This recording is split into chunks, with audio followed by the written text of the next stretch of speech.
Here's the real story and what it's like to wake up one day at Yale University.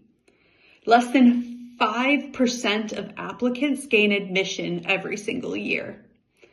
Now, many of you know, and for those of you who don't, let me just give you a gist of what my background is. I came from a drug-addicted household, foster youth, homeless young adult.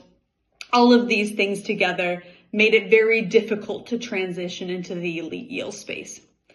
You're welcomed in with an expectation to speak in their voice, to look like them, to behave like them, to be successful and graduate. Learning this elite language was extraordinarily difficult given the expectations. You first had to understand what those expectations were before you could begin to adapt.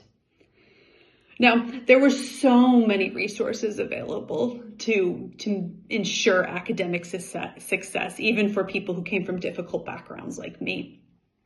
But navigating them, that was a completely another story. And to add to that, most of the core courses, students had already taken those classes, and the curve was set based on these students, so it was impossible to get a competitive grade. I would, at times, actually in the very beginning, always, it would take me much more time to complete an assignment than other students. For what would take them 2 hours, it would take me like 14 plus. I worked more than 16 hours a day. Now, it's important to note that I had extensive resources, including tutoring, writing partners for almost every class.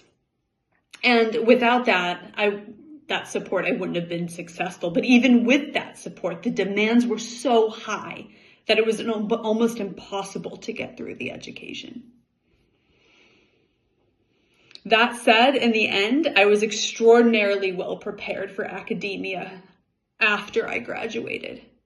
By the time I got out, I was at a level playing field. I was on par with the rest of the graduates from Yale University. Not only was I given an academic education, but I was also taught how to move in these elite spaces.